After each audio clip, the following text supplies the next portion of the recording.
Então, o que acontece? O primeiro estágio, ele é muito importante na carreira. E por que ele é importante? Primeiro, você como estagiário, você tem a possibilidade de trocar de estágio caso você não goste. Então, isso é fundamental. É a hora que você tem para errar e tentar de novo. Então, mas se você conseguir já acertar, é óbvio que é melhor. Então, é bom fazer essa leitura do mercado. Não você pegar a primeira oportunidade que aparece, sem ter uma leitura se aquilo é o que você realmente quer ou não. Tá? Porque se você conseguir um estágio no lugar certo, isso faz uma diferença muito grande na carreira. Então eu vou voltar nesse ponto depois só vou acabar o meu currículo para vocês entenderem um pouquinho quais foram os passos. Aí eu fiz administração na FAAP, depois eu fiz o meu MBA na FAAP, fiz também com extensão fora, esse MBA.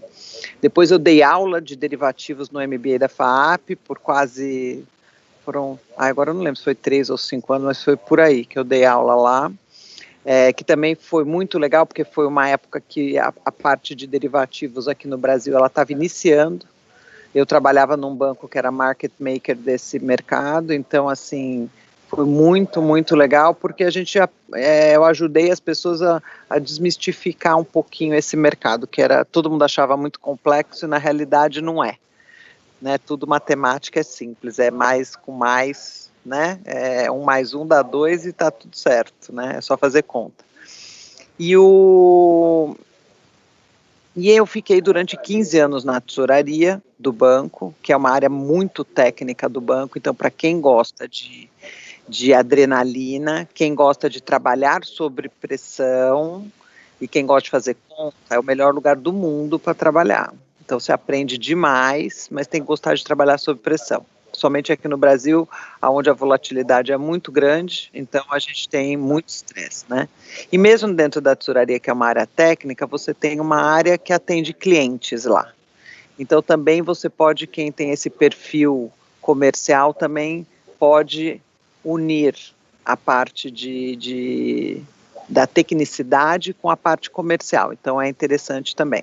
Depois eu fiquei 15 anos na tesouraria e eu fui para o private. E aí vocês vão me perguntar, mas por que private, né? O private, ele é uma área que te dá uma possibilidade incrível, que é o que você conhecer a história dos grandes empresários que o Brasil teve, né, e que tem. Então, quem gosta de gente, para trabalhar em área comercial tem que gostar de gente. Então, você tem que ter aquela vontade de conhecer, de saber sobre a pessoa, de saber sobre a história da pessoa, porque assim, ser empresário aqui no Brasil não é fácil, né? Então, quantas crises a gente já não teve? Eu que tenho quase 30 anos de mercado, eu peguei diversas crises, né? Quando eu entrei na mesa de operações, a gente tinha uma inflação de 80% ao mês, então vocês podem imaginar o que não era aquilo. Né? Então passei por N crises, várias maxis de dólar, maxi de juros, né? Mercado quebrando, crise da Ásia, 500 crises, né? Na época agora que teve a crise de 2008, eu fiquei durante um tempo interinamente, eu trabalhava no Itaú na época, e o escritório do private do Itaú lá, no meio da maior crise que o mercado viu lá fora. Então, assim, o que a gente está passando agora aqui, essa crise até que não foi tão intensa quanto o que a gente já viveu no passado, tá? Porque a gente tem muito mais regulamentação, um monte de coisa a mais que dá mais tranquilidade para o mercado. Na época lá atrás a gente não tinha. Então, o Brasil é um país desafiador para qualquer empresário, então você conhecer um pouco da vida dele e tentar fazer parte disso e aconselhar essas pessoas é um orgulho imenso, né? Então, assim, você ajudar uma família a fazer todo o processo de sucessão, planejamento patrimonial, como ele alocar melhor os recursos, e aqui a gente está falando de clientes que têm, no mínimo no banco, 5 milhões aplicados. Então a gente está falando de gente realmente ao topo da pirâmide da cadeia de pessoa física, né? Então, e aí, pode falar. Um pouquinho, acho que é um ponto legal que pega na sua conversa, o pessoal ele me pergunta bastante, eles me mandam pergunta antes da gente entrar no call, o que vem a ser, além desses 5 milhões, que é o segmento inicial para entrar no private, o que se torna, como que é um tratamento de um cliente private, qual que é a diferença desse cliente, como que a gente se posta no dia a dia com ele, eles querem entender um pouquinho disso. Qual que é a diferença de um cliente private para um cliente que não é private? Basicamente é o volume que ele tem aplicado no banco. Então, assim, o cliente, para ele ter acesso ao private, ele tem que ter mais de 5 milhões investidos no banco. Então, a primeira coisa é o volume, né? E aí, vocês perguntam, tudo bem, mas tem N tipos de cliente. E aí, como é que a gente faz a alocação desse cliente, né? Como é que a gente sabe que aquele cliente gosta mais de um determinado investimento ou de outro? Primeiro, existe uma coisa que é obrigatória, que é o regulador, né, a Anbima, ela obriga todos os gestores de recursos a fazer o perfil de investidor do cliente. Então, o cliente responde um perfil do investidor que ele vai dizer como é que ele é, né? Então, apesar da gente conhecer o cliente, porque aqui a gente realmente conhece mais o cliente profundamente do que uma agência,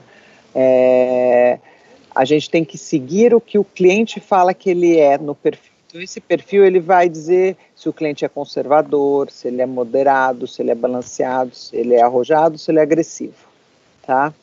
E aí, através desse perfil que ele tem, é que a gente propõe as alocações de investimento para ele. Então, o diferencial basicamente é volume, né, Lucas? A primeira coisa, para você poder entrar no clube do private, você tem que ter mais de 5 milhões aplicados, entendeu? Obrigado, Paty. Boa, maravilha. Uma das perguntas, o Carlos Henrique, você quer falar, Carlos? Você tinha levantado algumas coisas sobre private. Fica à vontade. Oi, boa noite, sou o Carlos. Boa noite. Só para falar o meu ponto, eu tinha interesse e curiosidade para saber como seria a prospecção de clientes. Eu não sei se o private seria meio que como corporate para buscar clientes, se existe um trabalho de prospecção assim e como vocês fazem isso. Então, aqui, para você ter uma ideia, uma das metas, a gente precisa, cada banker, captar mais entre 200 e 300 milhões de reais por ano, né? Então, assim, é bastante, né? Você fala, poxa, recurso para dedéu, né? O que a facilidade de trabalhar num banco grande nos dá em termos de prospecção? Eu posso usar o banco inteiro para prospectar. Então, eu tenho a rede de agências inteira para prospectar, eu tenho o corporate do banco para prospectar, eu tenho o núcleo, né, que são as empresas um pouco menores do que do corporate, para prospectar. E o que um banker do private tem que ter é a curiosidade, por exemplo, a gente está vendo que tem várias empresas fazendo IPO, várias empresas fazendo M&A. Legal. Então, assim, eu sei que aquele fulano é o dono daquela empresa que vai ter um evento desse de liquidez. Como é que eu entro com esse cara? Normalmente aqui no banco, essas grandes empresas e esses clientes que estão fazendo essas movimentações são clientes do banco. Então fica mais fácil, porque é só eu entrar com o corporate do banco, descobrir quem é que atende ele lá e tentar uma proximidade com esse cliente. Quando você não trabalha numa instituição grande, aí a gente tem que ir através do cold call, que a gente chama, né? Então é você pegar aqueles nomes no jornal, nas revistas, e ter curiosidade, né? Então, de repente, você vai comprar um determinado produto. Fala, poxa, legal, quem que é o dono da empresa que fabrica isso? É brasileiro, não é? Pô, ele fica em São Paulo, na região que eu cubro ou não? Poxa, acho que é interessante. E entra, aí você vai entrar no Serasa, vai buscar como é que é a empresa, como é que não é. Então, assim, é óbvio que não ser um prospector ou você não trabalhando numa grande instituição é muito mais difícil, né? Então, a gente aqui tem esse benefício de ter a instituição toda que nos ajuda, né? Certo, então, é mais fácil. E para quem ainda não entrou no private, seja, por exemplo, pela renda, não sei se existe essa divisão, por exemplo, a pessoa tem 3 milhões e ela está crescendo, é de interesse do time que não é private tentar mandar os clientes para o private, ou fica meio uma divisão assim e quem quer segurar o cliente? A gente tem um segmento abaixo do private que é o select aqui no Santander. Então, esse segmento abaixo, ele tem o que ele chama de upper select, que são aqueles clientes que eles estão trabalhando para virarem private depois. Mas, efetivamente, se não tiver 5 milhões, não entra, entendeu? E na realidade, esse corte ele é importante, por quê? E até os 5 milhões ele é pequeno, porque o que acontece? Na hora que você faz a alocação, tem determinados produtos que você tem que ter, na alocação ele sugere que você tenha, por exemplo, 5%, vamos supor. Determinado perfil me fala que tem que ter 5% de fundo imobiliário. Né? Então eu vou fazer só que se você pegar 5% de um volume pequeno, como é que você dividir numa carteira de fundo imobiliário fica ruim. Então, por exemplo, em renda variável, 5%. Aí eu tenho uma operação de equity derivatives que é super legal para o cara. Ou qualquer operação de renda variável, vamos supor. Só que essas operações, elas têm valores mínimos normalmente para você operar. Então, aí acaba restringindo muito. Então, por exemplo, a gente tem um cuidado de renda fixa de terceiros, por exemplo. Então, uma debenture, um CRI, um CRA de uma empresa, a gente não concentra mais do que 5% do patrimônio do cliente em um determinado ativo só. Só que se o volume é muito pequeno, aí fica difícil para você não concentrar, entendeu? Então, por isso que acaba sendo volumes mais altos, acabam sendo mais interessantes. Entendi. Obrigado. Imagina. Pessoal, só para a interação ficar legal, quando a gente for falar, só se apresenta para a Paty, fala o nome, o que a gente está fazendo na universidade, o curso, e qual que é a pretensão de carreira, se vocês já estão estagiando, o que vocês pretendem ingressar, em qual área, só para a Paty ir conhecendo o feeling da liga. Então, vamos lá. Uma das coisas, Paty, que o Marcelo, por exemplo, Marcelo, se você quiser falar, fica à vontade. Você comentou que o seu interesse, de entender um pouquinho do private, você tinha algumas questões, aproveita o time aí para fazer. Tá certo, Patrícia, boa noite. Meu nome é Marcelo, como o Lucas falou. Eu faço engenharia de gestão e eu estava querendo começar na área de private banking aí. Tenho alguma afinidade já com o investimento há um certo tempo, né? Mas tudo pessoal e tal. E assim, em relação ao Bradesco e tal, e o private, né? Eu queria saber o que vocês, de fato, oferecem para o cliente como diferencial em ele ser um cliente private, né? Você oferece private equity, venture capital para um cara que já tem 5 milhões? É um patrimônio que ainda não dá para entrar nesse tipo de quesito, ou teria que ser um private ainda maior? Acho que... Então, a gente tem todos os produtos, Marcelo, vai depender do suitability do cliente, então do perfil de investidor.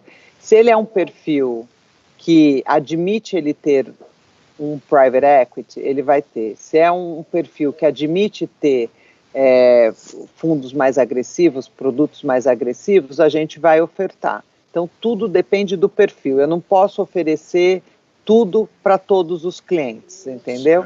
É esse que é o ponto. E aí, tendo todas essas áreas aí para, enfim, os clientes que sejam aptos a estar investindo nesses setores e tal, cada banker tem, tipo assim, eu sou banker de venture capital, eu sou banker de private equity, eu sou banker geral do cara e ponto. Eu tenho alguns caras que vão estar me ajudando nessas áreas. Tem. Então, o que acontece é o seguinte, você pode trabalhar numa área de produtos que trabalha private equity, venture capital, ou renda fixa de terceiros, offshore. Então, você tem as áreas de produto, que aí são os caras que são, assim, os crânios naquilo. Certo. O banker, ele é um cara mais generalista.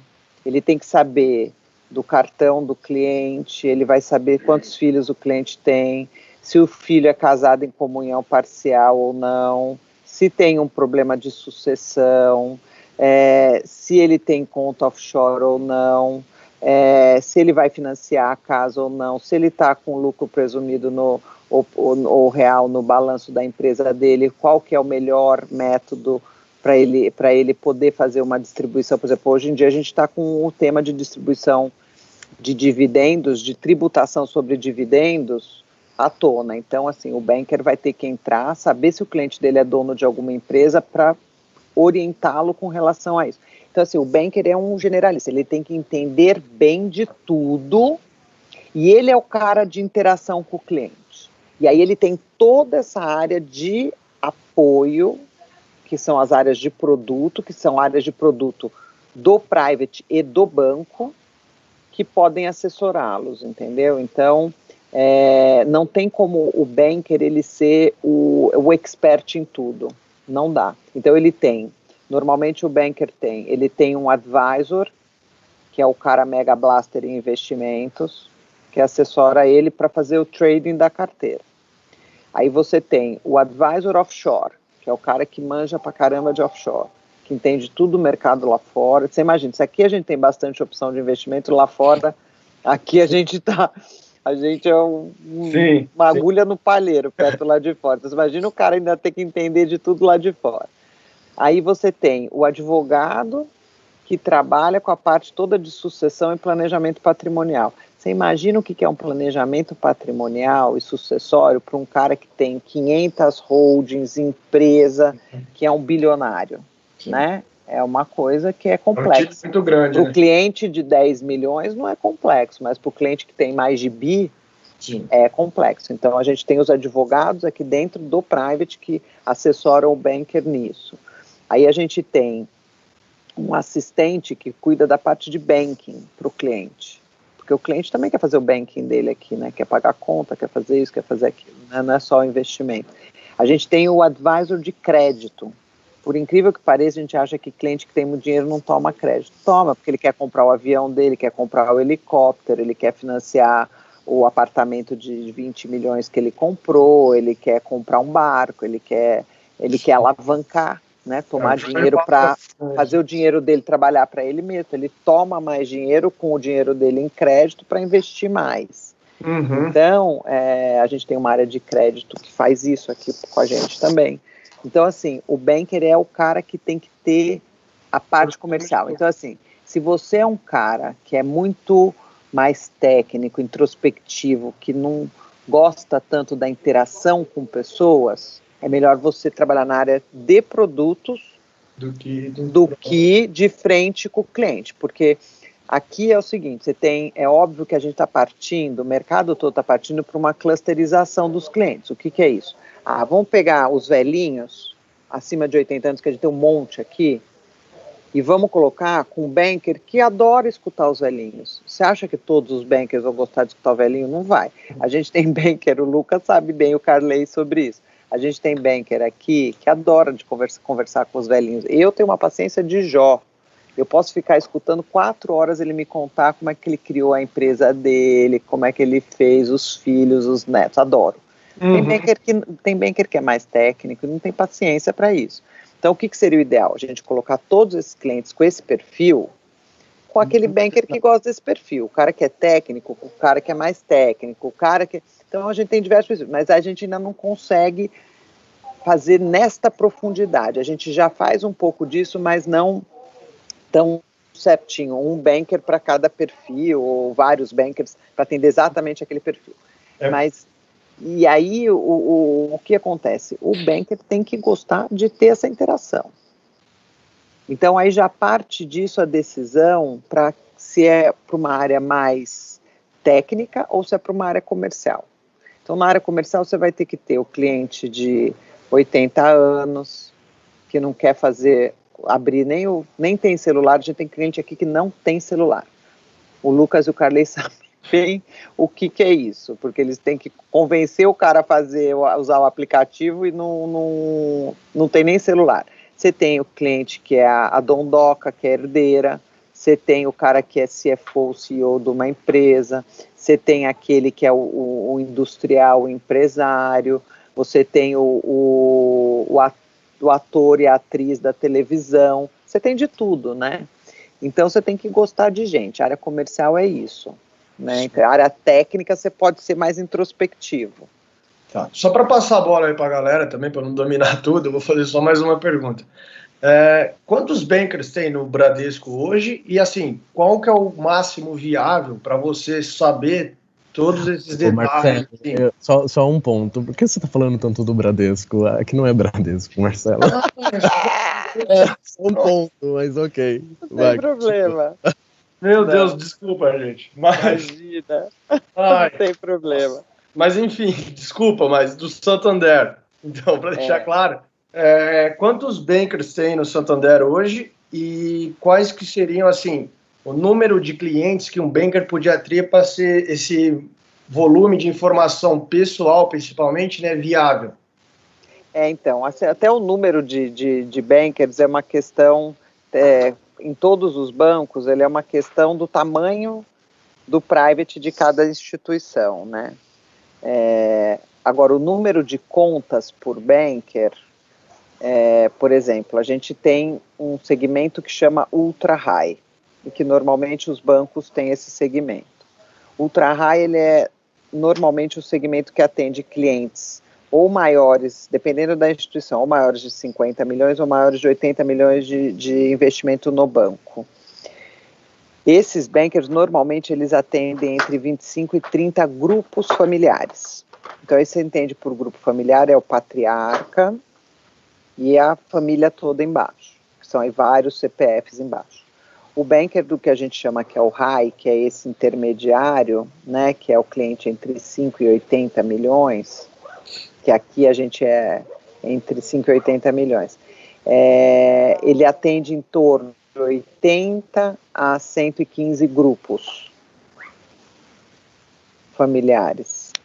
Aí se você for, por exemplo, para o varejo, um gerente do varejo de uma agência Select, por exemplo, que é uma agência voltada para a parte de investimento, ele atende 500 a 800 grupos familiares.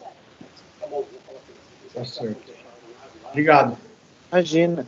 Ô, Paty, conta um pouquinho aí para eles como que é a rotina da área, como que, por exemplo, eles têm muita dúvida, o que o estagiário faz em Private Banking? Tudo. Porque eles... exato. E a gente Private Banking não só prende a comercial, né? Então, Private Banking é um mundo, tem diversas áreas. Então a gente tem estagiário em todas as áreas aqui, né? Então, por exemplo, o Lucas e o Carley, eles são estagiários da área comercial. Então, eles falam com o cliente todo dia, digitalizam o cliente, pede documento assinado para cliente, ajuda o cliente numa transferência, e tem o contato já direto com esse cliente, né? Então, todas as demandas do dia a dia, o estagiário hoje ajuda a gente aqui. A gente não tem uma rotina super definida, né? Aqui todo mundo se ajuda muito, né? Então, assim,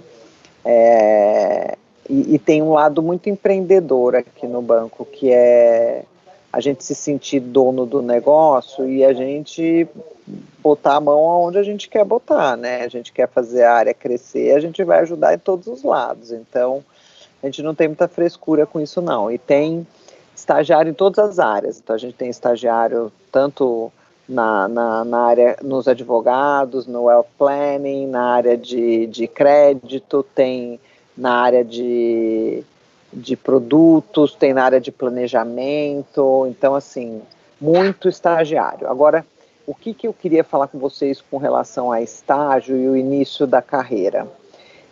Eu tenho um irmão caçula, o mais velho, como eu falei para vocês, é médico igual o resto da família inteira, né? Aí eu desvirtuei, fui para o mercado financeiro, e o meu irmão caçula quis também ir para o mercado financeiro.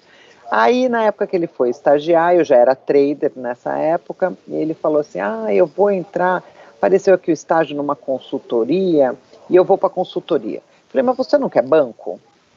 Eu quero mesa de operações banco. Eu falei, então o que você vai fazer numa consultoria? Não, é só para começar.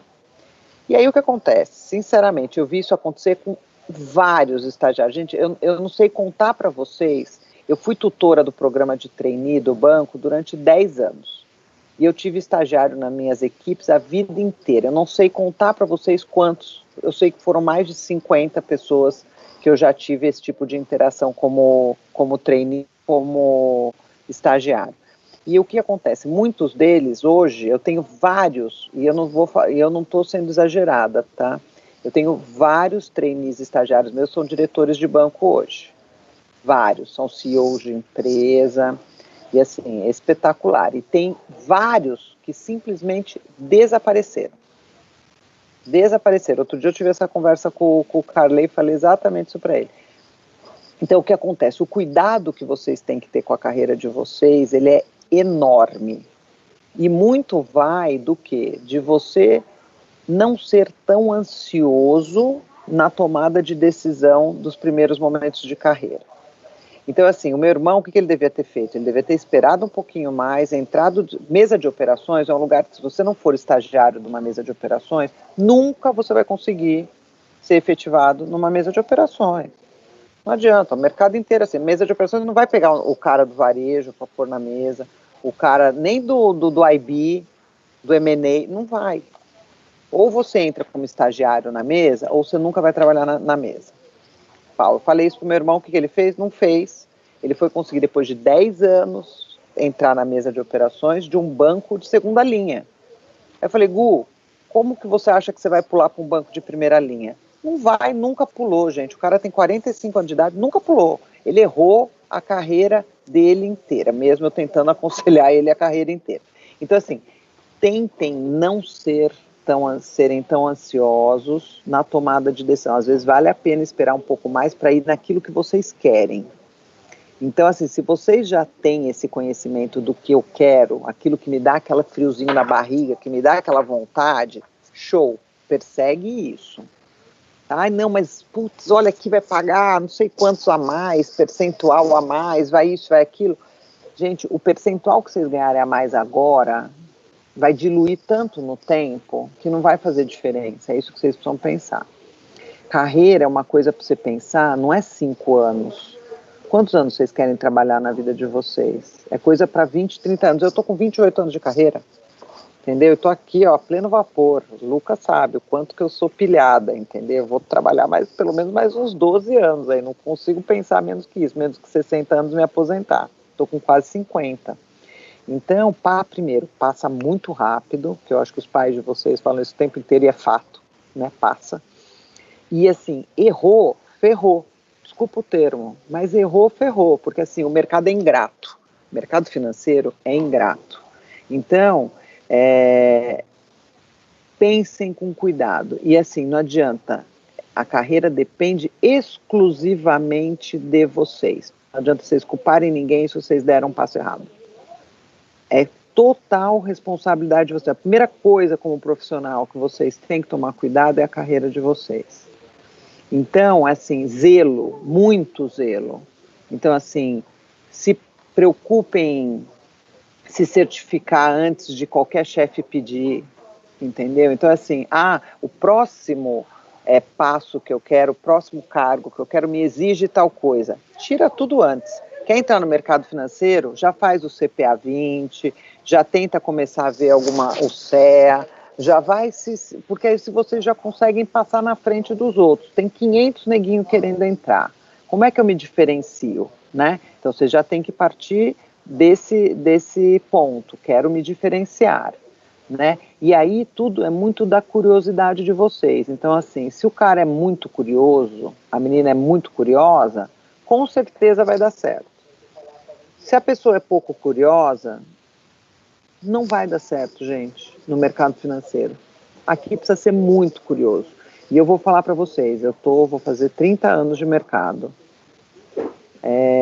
Na realidade, se eu for contar quando eu estagiei, eu faço em janeiro 30 anos. Então, assim, não tem um dia sequer da minha vida profissional que eu não aprendi alguma coisa. Todos os dias, gente, o mercado ele é vivo, né? Vivo. Então, vocês viram a decisão que o Fed tomou agora esses dias de agora olhar a média de inflação. Nunca aconteceu isso. É novo. Como é que o mercado vai reagir a isso? A gente não sabe ainda. né? Outros países vão fazer isso igual os Estados Unidos fez? Não sabemos. Então, assim, isso daqui é isso que eles fizeram semana passada, vocês vão olhar no livro de história daqui a 20, 30 anos como uma revolução que aconteceu no mercado. Vocês estão passando por isso, né? Então, aquele negócio de ler jornal e tentar entender na matéria do jornal que quem faz finanças tem que olhar a matéria do jornal, ler a matéria, o que acontece? O que vai acontecer com o dólar, com a bolsa, com a taxa de juros pré de curto e longo prazo? Básico, você tem que bater o olho na notícia e já entender isso. Porque o seu cliente vai ligar depois de 2 segundos para saber. Ou você vai ter que entrar na área de produtos e desenvolver um produto porque aquilo aconteceu. Então tem que ser curioso e ao mesmo tempo criativo, né? Então, assim, a minha recomendação é assim, cuidem da carreira de vocês, porque não vai ser chefe que vai cuidar, não vai ser pai que vai cuidar, a irmão, amigo, vão ser só vocês. E tem outra coisa que eu preciso falar. Tem vários estudos de Harvard, Stanford, que falam o seguinte, que o fator da maior troca de emprego por um profissional é o chefe. E aí eu já vou falar uma coisa para vocês. A maior cagada que vocês vão fazer na vida de vocês é vocês deixarem a sua carreira de lado ou optarem por alguma outra coisa por causa de chefe. Chefe passa, tá? Então, isso eu sempre falo aqui. Eu, com todos os meus anos de banco, teve, assim, décadas, que eu tive, em uma década, eu tive, na média, um chefe novo por ano. Então, assim, imagina se eu trocasse a minha carreira, eu mudasse de área ou alguma coisa, porque eu não gostava daquele ser humano que estava ali por aquele momento sequer. Então, esquece. Chefe, a gente tem a obrigação de fazer a leitura, aceitar. Quando você tem um chefe ótimo, é brilhante, graças a Deus, né, meninos? Lucas e Carley sabem, a gente tem um chefe aqui que é maravilhoso, então eu aproveito cada centímetro do dia dele, porque eu não sei quando eu vou ter outro desse jeito, então é ótimo. Mas quando você tem um chefe que é ruim, você vai aprender mais ainda, porque você vai aprender aquilo que você não pode fazer quando você virar chefe. Então é sempre bom olhar esse meio copo cheio, entendeu? Mas assim, não mudem a carreira de vocês, porque vocês não se bicaram com o chefe, tá? Não façam isso. Porque é tão difícil você encontrar a carreira que você quer, né? Então precisa tomar muito cuidado. E sempre conversem muito com as pessoas. Eu estou decidindo mudar, estou decidindo saber. Pega uma pessoa mais próxima que você sabe que vai ser sincero com vocês e tenta entender qual que é a visão dessa pessoa, porque às vezes aparecem algumas coisas que vocês nem pensaram, né? Então, escutem as pessoas, não tomem decisões precipitadas, sabe? É muito importante esse começo de carreira, é muito mais do que vocês imaginam. Então, é muita responsabilidade, mas, assim, é importante. E vocês se anteciparem aos movimentos, né? Então, assim, eu não promovo ninguém aqui que já não esteja fazendo a função que eu quero que faça. Depois que o cara já está fazendo a função, aí vai fazer. Então, assim, o pessoal sabe, tem dois investors nossos que viraram banker aqui recentemente, a Renata e o Arthur. Praticamente, ela cuidava da minha carteira, de parte da minha carteira de cliente, praticamente, ela já era banker. Então, por isso que ela virou banker. Já tinha todas as certificações necessárias, já conversava de todos os assuntos. Senão, jamais a gente vai colocar, né? Maravilha. O que mais, Lu? Paty, é uma coisa que a gente escuta bastante aí nessa fase inicial de estágio. Tem uma coisa que eu escuto do Paulo Leman, até na Fundação Estudar, que a gente tem parceria, né? É que às vezes a gente fica muito focado em ganhar dinheiro e essa não é a necessidade no momento. Então é muito mais importante, eu queria até que você comentasse um pouquinho, e eu entendo esse feeling, que é muito mais importante, é entender que nem, por exemplo, o estágio. Eu pego, por exemplo, eu entendi que eu quero private banking desde quando eu comecei a fazer estágio. Então, para mim é muito mais valoroso agora esse momento de aprendizado, essa curva de aprendizado, do que ficar lutando por salário. Então, eu não vejo como os primeiros passos ficar lutando, ficar apenas atrás do salário. Eu acho que a curva de aprendizado é uma coisa que deve ser muito forte nesse momento de estágio. E eu entendo que estágio é uma prioridade no sentido de que é uma posição muito boa para você se desenvolver. Então, às vezes você está num cargo que não dá tempo de você parar para aprender.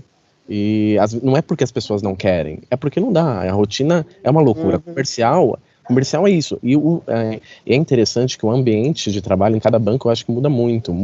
Sim. Então, esse feeling eu acho interessante, assim, pra gente que está começando a carreira. Eu queria até entender como você, Paty, como que você passou por esse processo, você passou por mesas de operação, como que foi o sentido? Porque eu escuto também bastante estagiário falando, mesa não é para mim, gente gritando, me xingando na mesa, eu não entendo, para mim não faz sentido esse ambiente.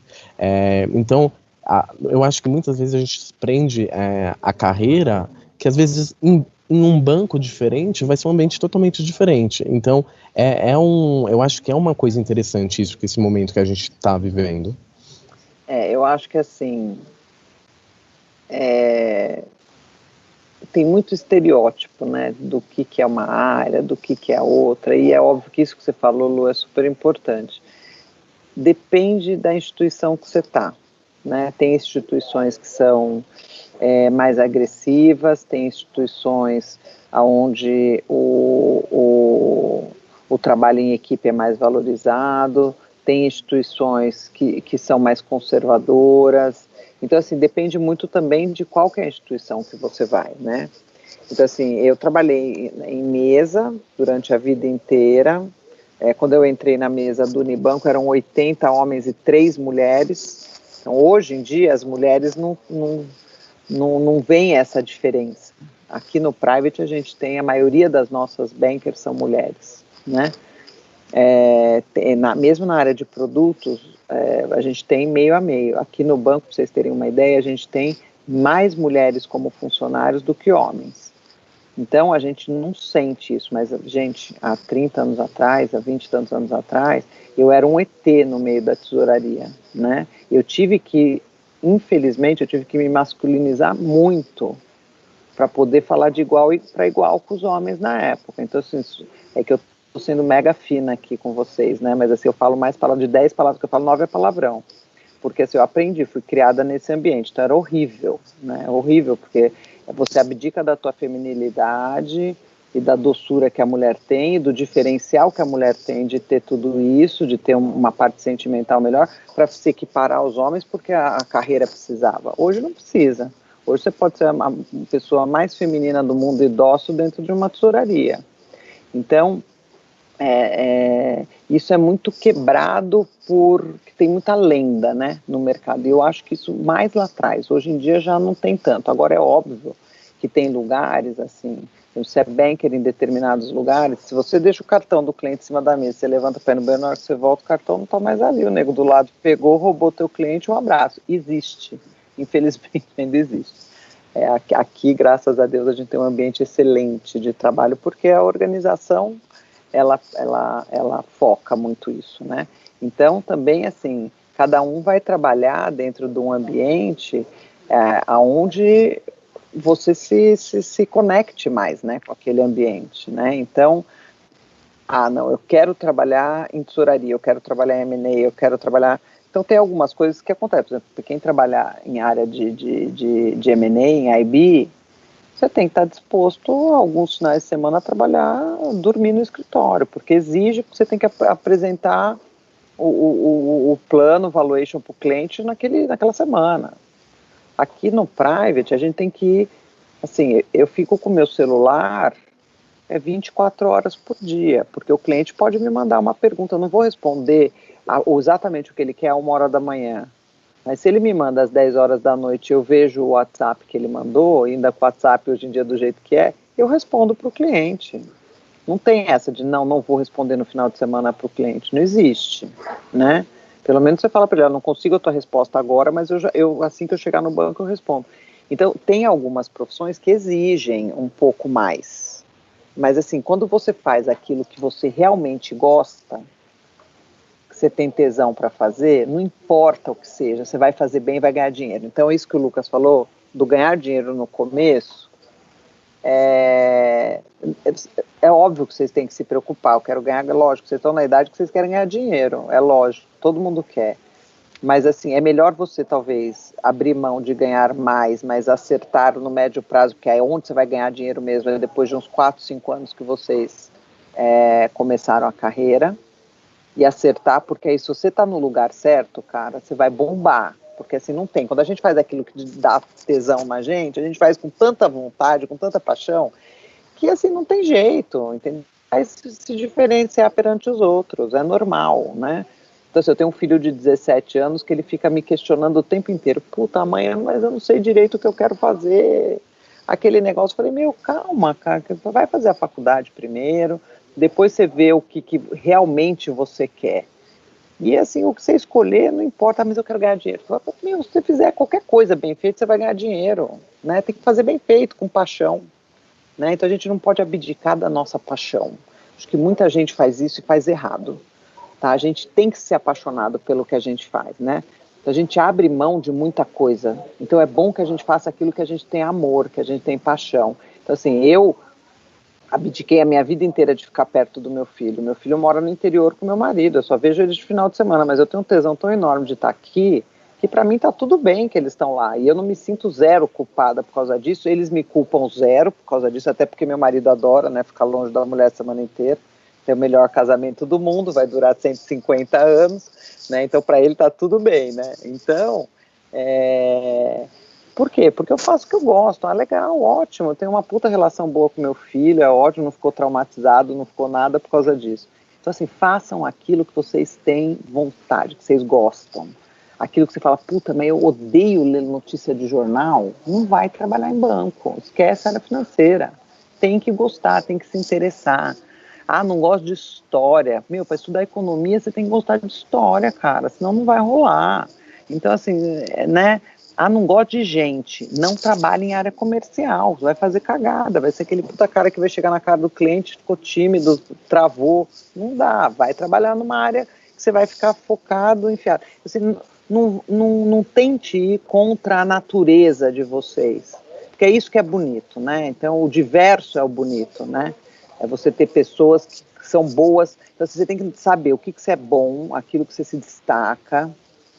Eu me destaco em falar, por exemplo, o meu filho é um puta de um tagarela, eu falo pra caramba, o cara fala 10 vezes mais do que eu. Esse cara tem que ir pra uma área comercial, ele adora falar, ele não consegue ficar focado 10 minutos resolvendo um negócio, não gosta, ele gosta de gente, você tem que ir pra uma área assim. Então assim, não lutem contra a natureza de vocês que não vai dar certo, então vocês têm que entender a natureza de vocês, e aí o que vocês olham com isso, vocês vão ver o seguinte, eu já sou bom nisso daqui. Então, o que você é bom, não é aquele pensamento que tinha antigo, que assim, o que você é bom deixa, porque você já é bom, e vai trabalhar aquilo que você não é tão bom. Não, o que você é bom, você tem que ser fudido. Então, você vai pegar e vai se enfiar a cara, e estudar aquilo mais do que ninguém, porque você já é bom, é natural teu. Então, você vai ter que ser o melhor do mundo naquilo, e aquilo que você não é tão bom, você também vai trabalhar. Mas é que você tem que potencializar aquilo que você já é bom, que é isso que vai te diferenciar perante os outros. Então, aquela antiga teoria que tinha, não, o que você é bom, deixa, vai estudar o que você não é, errado, né? Lu, eu falo demais, né? Cada questão é meia hora, né? Então, eu tenho o tempo do mundo, viu? É o tempo que vocês quiserem. Pessoal, pode perguntar mais. Se quiser entrar e perguntar, fique à vontade. O Igor Pavan tem umas perguntas. Giovana, vocês querem tirar do mudo e perguntar? Querem mandar aqui no chat? Fiquem à vontade. Olá, boa noite. Estão me ouvindo? Oi, Igor. Oi, tudo bem? Tudo. Eu sou ingressante da UFBC e trainee também da UFBC Finance. Já estou no curso do BCIT. E eu sempre gostei de mercado financeiro, mas recentemente, ainda mais nesse período de quarentena, estou estudando cada vez mais sobre. E venho me interessando bastante pela parte de investment banking e private equity. Mas gostaria de tirar algumas dúvidas com você em relação a private banking. E a minha primeira dúvida é private banking e wealth management são as mesmas coisas ou são coisas distintas? O wealth management é uma árvore um pouco maior, que entra embaixo. Você tem o pessoal da asset normalmente junto. Uhum. Tá? Então ele cobre toda essa parte, tanto a parte de gestão de ativos, que são as assets, quanto o private banking. Certo. Normalmente é isso que compõe o wealth management. Sim. E aí também acabei dando uma estudada que, principalmente no wealth management, vocês acabam gerindo através de fundos exclusivos. No private. Então. No private a gente usa fundos exclusivos. E aí também. vocês acabam tendo um fundo exclusivo para cada cliente, já que o fundo exclusivo é recomendado para patrimônios líquidos acima de 10 milhões, ou vocês acabam utilizando vários clientes para mover um mesmo fundo exclusivo? Na realidade, a gente faz, normalmente são, ou para uma pessoa só, ou para aquele, por exemplo, patriarca com os filhos. A família. Que a gente já usa o fundo. O fundo, ele não é só usado na parte de investimento, ele tem um arcabouço que faz com que a gente possa fazer uma gestão patrimonial e sucessória dentro do fundo. Uma blindagem, né?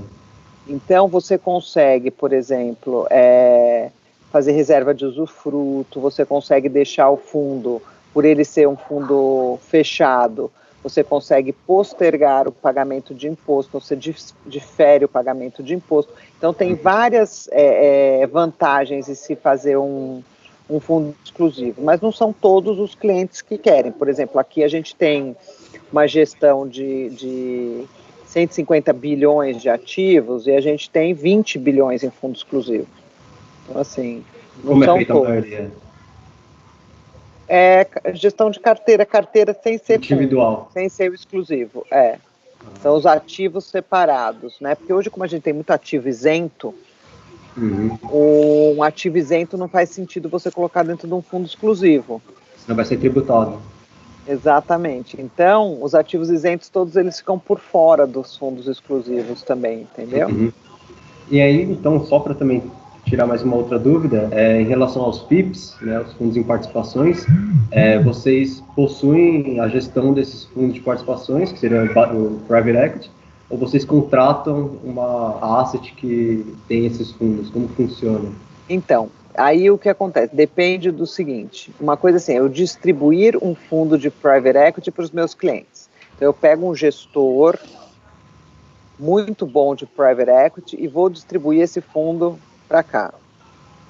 Então, aqui no banco, aqui no Private, a gente não tem um fundo de Private Equity gerido por nós. Tá? Eu uso os melhores do mercado para colocar para os meus clientes. E como que é o cenário atual para vocês aí de Private Equity? Compõe mais ou menos quantos %?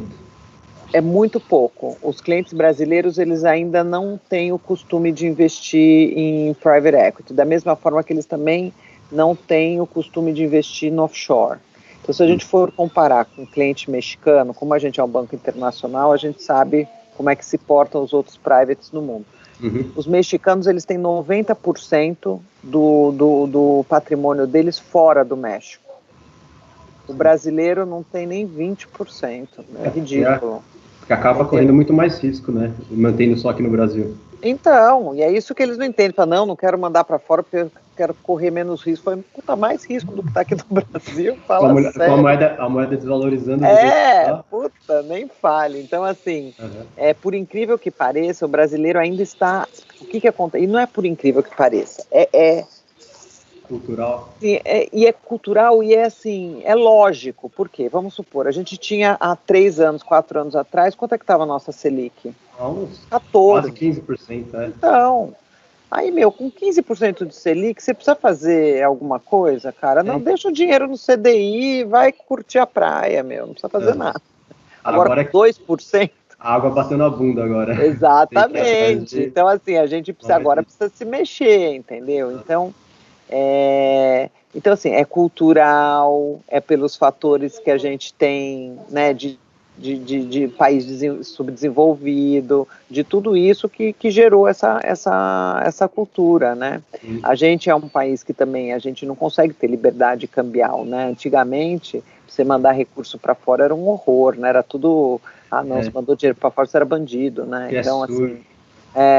Então, assim, agora que isso está super claro e não tem problema, então tem vários fatores, né? Mas o brasileiro, ele é mais conservador com relação à liquidez deles. Eles são super arrojados como empresários, porque ser empresário aqui no Brasil você tem que ser mega arrojado, né? Porque para enfrentar tudo isso naturalmente mas com relação ao patrimônio financeiro, eles são mais conservadores. Mas, assim, é um mercado que está em franca expansão. Então, assim, é o que tem para frente. É o que tem para frente. Assim, eu acho que é fundamental hoje para quem quer fazer a parte de investimentos, é ter aqui para a gente o CFP já é carne de vaca, né? Todo mundo tem, então é normal. Mas assim, por exemplo, você tem um CAIA, que é uma certificação voltada para investimentos alternativos. Não conheço essa é show. Qual é o nome? CAIA, C-A-I-A. Aí eu não lembro o que significa, viu? Não, mas se você quiser eu passo para você. Não, eu pesquiso depois um pouco melhor. Que é o quê? Ele é uma certificação que entra na parte de alternativos de uma forma mais profunda. Então vai estudar toda a parte de private equity e tudo.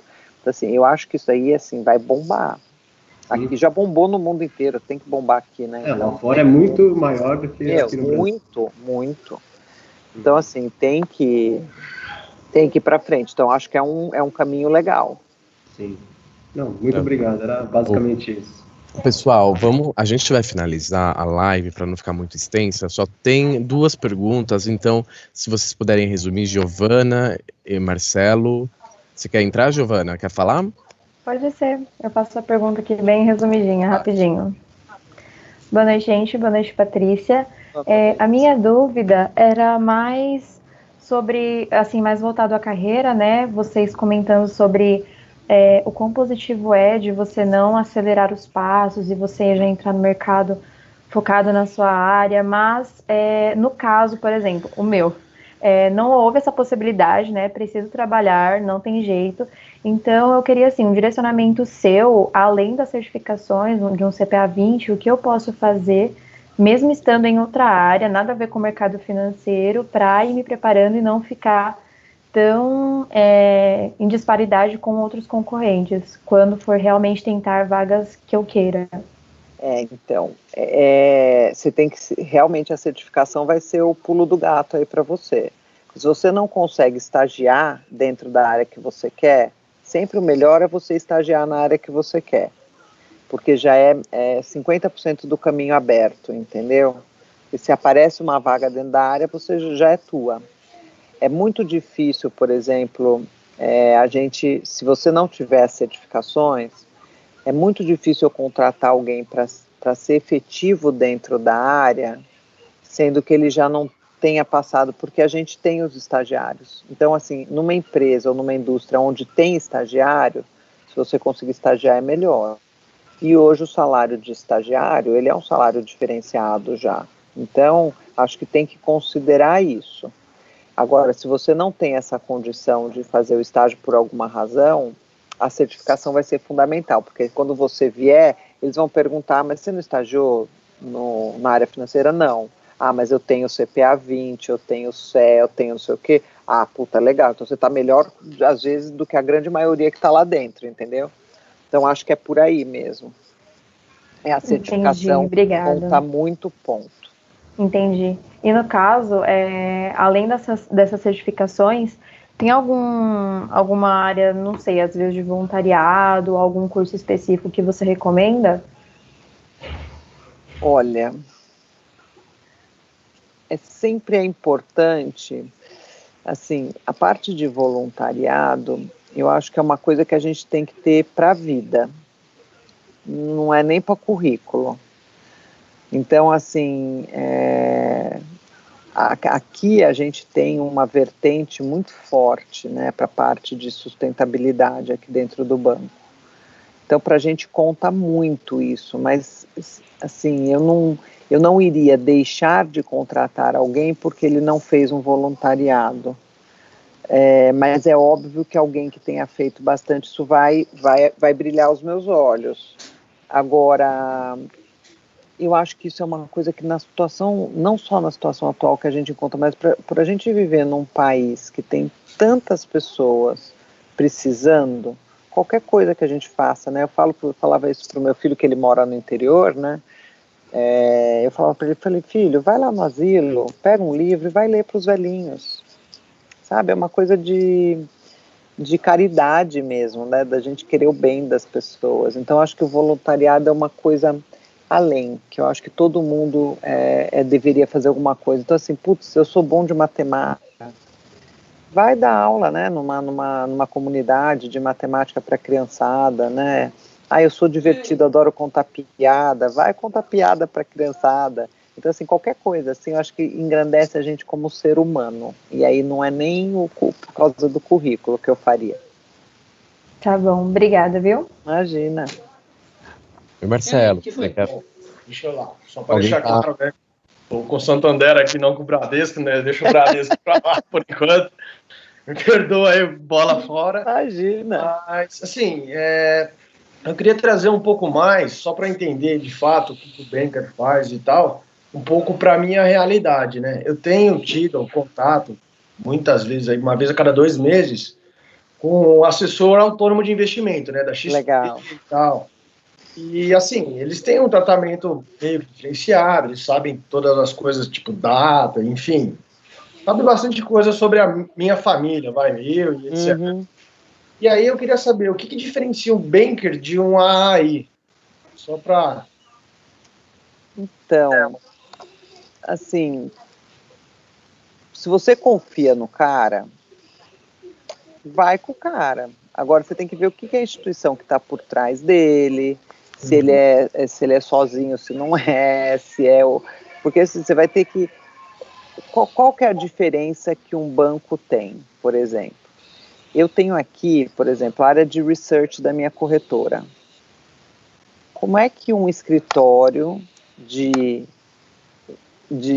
qualquer recomendação de investimento, eles não conseguem nem comprar o material de research que a gente tem, muito menos ter uma equipe com 40 analistas, onde 20 deles são os top 1 do mercado. Porra, eu tenho a melhor área de research do mercado. Então isso me dá uma confiança na hora que eu vou falar de qualquer papel gigante, né? Eu tenho aqui uma mesa só no private, uma mesa de renda fixa de terceiros, que é tida como uma das melhores do mercado. Eu tenho uma mesa de operações dentro do private, igual eu tenho na tesouraria, aqui com 10 caras que só fazem trading para cliente, analisando como é que está o descasamento de cada cliente. Então, 24 horas por dia monitorada a carteira dos meus clientes aqui. Como é que esse cara vai monitorar a tua carteira 24 horas por dia? Como é que um cara consegue conhecer bem de todos os mercados? Por isso que eu te falei, o banker é o generalista, mas eu tenho uma equipe gigante dando suporte para ele. Eu tenho aqui, pra você ter uma ideia, a nossa área que chama BPI, que é o nosso banco em Miami, eu tenho um prédio com 500 pessoas em Miami. Então, assim, como é que o cara vai poder te dar um advice com a parte internacional, comparar com um banco que tem 500 neguinhos lá fora estudando o mercado offshore? Entendeu? Então, assim, a diferença é a instituição que está por trás, entendeu? Não que o cara não seja bom, ele pode ser brilhante. Sim. Se você confia nele, ótimo, mas assim, o que é uma... embaixo dele, né? Assim, toda aquela... Entendeu? Então, assim, o meu banker, ele não precisa ser brilhante em tudo, mas eu tenho que ter uma área de produtos que está em volta que tem que ser brilhante em tudo.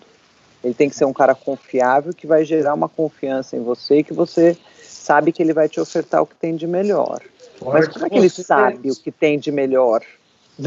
Fora que você explora muita coisa. Enfim, do mercado, do profissional que está atuando, do próprio cliente. Exatamente. Etc. Então, a gente faz gestão de 150 bilhões só no private. Então, isso me gera capacidade para eu ter toda essa equipe por trás para assessorar o cliente, né? Então, assim, nada contra, muito pelo contrário, acho ótimo que tenha acontecido tudo isso, porque está dando né, um vigor para o mercado completamente diferente. Olha o nosso mercado, a nossa bolsa subindo com investidor estrangeiro fora. Quem é que está entrando na bolsa? É a pessoa física que está entrando. Então é lindo, né? A gente não precisou ficar dependendo do estrangeiro estar aqui ou não, que a gente ficou durante a vida inteira dependendo desses caras, né? Então é isso, né? Eu acho que essa é a diferença básica que tem, todo o estudo que a gente tem por trás, né? Tá certo. Obrigado, Patrícia. Imagina. Maravilha. Paty, eu quero te agradecer do fundo do coração. Eu acho que é uma oportunidade ímpar que a gente teve aqui com você. Lu, eu acho que foi o primeiro agradeço. Oi? Não escutei o que você falou, perdão. Primeira oportunidade de um head vir conversar com a Liga. Então, eu acho que isso é muito legal. A gente está tendo essas conversas com outras áreas também, mas Private Banking, eu acho que foi a primeira time que a gente trouxe alguém do mercado para conversar sobre a área. E eu acho que é incrível. Eu te agradeço do fundo do coração. Eu acho que foi muito, muito bom e vantajoso para todos os lados. Gente, olha, foi um prazer para mim. E aí, o que eu queria pedir para vocês é o seguinte: se vocês tiverem interesse em passar o currículo de vocês para o Lucas, para eu passar para o RH do banco, acho que se vocês tiverem interesse, a gente pode fazer isso, acho que é legal.